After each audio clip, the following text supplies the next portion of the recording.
पिता और पुत्र और पवित्र आत्मा के नाम पर आमीन। सबों को जय यीशु। प्रभु यीशु क्रिस्त में प्यारे भाइयों और बहनों, हम 40 काल में रोज 40 दिन एक एक वचन पर मनन चिंतन कर रहे हैं और अपने आप को प्रभु की इच्छा के अनुसार तैयारी कर रहे हैं, प्रभु की ओर मुड़ रहे हैं। अपने सारे पापों को, बुराइयों को त्याग कर प्रभु जैसा व्यक्ति बनाना चाहता है, जैसा प्रभु की इच्छा है वैसा व्यक्ति, वैसा परिवार बनने के लिए अपने आप को तैयार कर रहे हैं। और इस तैयारी में हम आगे बढ़ते हुए आज हमारे मनन चिंतन का वचन है पहला थिस्सलुनीकियों अध्याय 5 वाक्यांश 16 से लेकर 18। वचन इस प्रकार है, आप लोग प्रसन्न रहे, निरंतर प्रार्थना करते रहे, सब बातों के लिए ईश्वर को धन्यवाद दें, क्योंकि ईसा मसीह के अनुसार आप लोगों के विषय में ईश्वर की इच्छा यही है। Hallelujah, hallelujah. यहाँ पर वचन में कुछ महत्वपूर्ण चीजें बताई गई है जो हमें अपने जीवन में अप्लाई करना है। आज से पहले आपने इस वचन को पढ़ा होगा, सुना होगा, लेकिन आज ईश्वर इस वचन के द्वारा हमें कुछ कहना चाहता है जिसका हमें पालन करना है, अपने जीवन में अप्लाई करना है। तो आइए हम वचन को समझे। सबसे पहले वचन क्या कहता है? आप लोग प्रसन्न रहे। प्रभु क्या चाहता है? आप लोग प्रसन्न रहे, मतलब खुश रहे। आपको उदास नहीं रहना है, आपको निराश नहीं रहना है, आपको रोना नहीं है, आपको प्रसन्न देखना चाहता है।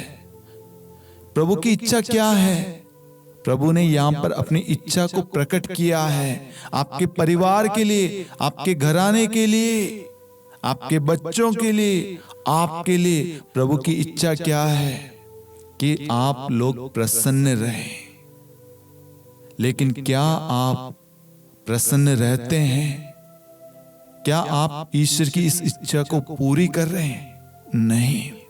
कहीं ना कहीं आज आपके अंदर से वो आनंद, वो खुशी, वो उमंग चला गया है।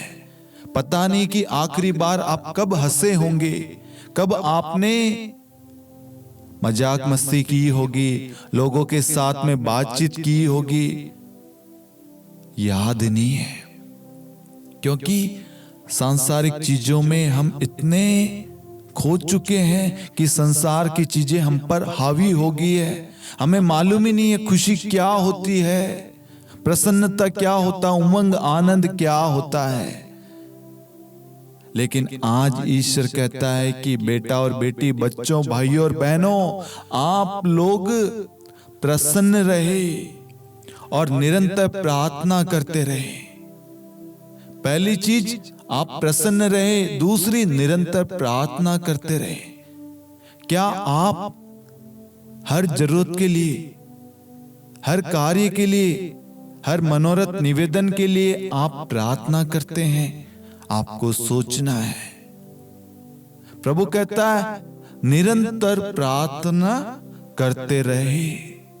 और आगे कहता है वचन, सब बातों के लिए ईश्वर को धन्यवाद दे। सब बातों के लिए ईश्वर को धन्यवाद दे। क्या आप सब बातों के लिए, सब बात, एक बात के लिए नहीं, सब बातों के लिए ईश्वर को धन्यवाद देते हैं? सोचिए, आपके जीवन के लिए, आपके घर के लिए, आपके परिवार के लिए, आपके संतान के लिए, आपके स्वास्थ्य के लिए, आपकी नौकरी के लिए, आपकी योजनाओं के लिए, आपसे जुड़ी हुई एक एक चीज के लिए, कलीसिया के लिए, पड़ोसियों के लिए, आपके उस घर के लिए, उस जगह के लिए, आपके आस पड़ोसी राज्य देश के लिए, नेताओं के लिए, अधिकारियों के लिए, कलीसिया के अगुवाओं के लिए, हर एक चीज के लिए क्या आप धन्यवाद देते हैं? सोचिए। ईश्वर आज हमसे कहता है कि आप लोग प्रसन्न रहे, निरंतर प्रार्थना करते रहे और सब बातों के लिए ईश्वर को धन्यवाद दे। आगे इस वचन का मेन उद्देश्य बताया गया है। वचन में लिखा है, क्योंकि ईसा मसीह के अनुसार आप लोगों के विषय में ईश्वर की यही इच्छा है। ईश्वर की इच्छा क्या है? ईश्वर ने अपनी इच्छा यहां पर प्रकट की है। ईश्वर चाहता है आपसे कि आप ऐसा व्यक्ति बने जो खुश रहे, प्रसन्न रहे, जो परिवार में हमेशा मधुर शब्द, मधुर व्यवहार बनाए रखे, परिवार को जोड़े रखे और उस परिवार के लिए, अपने हर एक जरूरतों के लिए प्रार्थना करता रहे। परिवार की सुरक्षा के लिए, परिवार की जरूरतों के लिए, हर एक चुनौतियों के लिए, उसका सामना करने के लिए हमें निरंतर प्रार्थना करना है और हर समय, हर पल, हर एक चीज के लिए ईश्वर को धन्यवाद देना है। और ये ईसा मसीह के अनुसार आप लोगों के विषय में ईश्वर की इच्छा है। आज ईश्वर चाहता है कि हम उस ईश्वर की इच्छा को पूरा करें। हम इस 40 काल में जिनसे भी हमारे रिश्ते टूट चुके हैं, हम उनके पास जाएं प्रसन्नता के साथ, आनंद के साथ, और उनसे पुनः उस रिश्ते को जोड़ें। आप जिनसे बातचीत नहीं करते, आप उनके पास जाएं, उनसे बातचीत शुरू करें। आप जिनके लिए प्रार्थना नहीं करते थे, उन सभी के लिए प्रार्थना करना शुरू करें।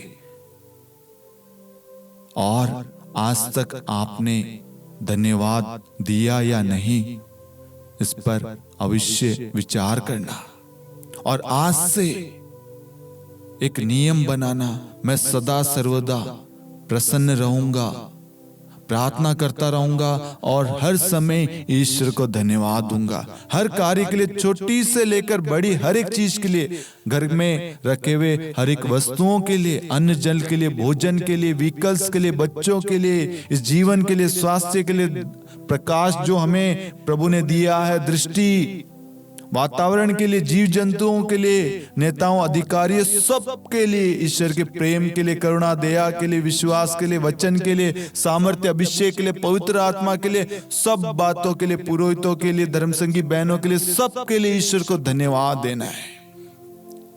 हमें ईश्वर की इच्छा को पूरा करना है। ईश्वर हमारा भला चाहता है। इसलिए मेरे प्यारे भाई और बहनों, मेरा विश्वास है कि आज की प्रार्थना के द्वारा, आज के वचन के द्वारा आप प्रभु की इच्छा को समझ पाए, जान पाए हैं और उस इच्छा को अवश्य पूरा करेंगे, ये आपने सोच लिया है। Hallelujah, hallelujah.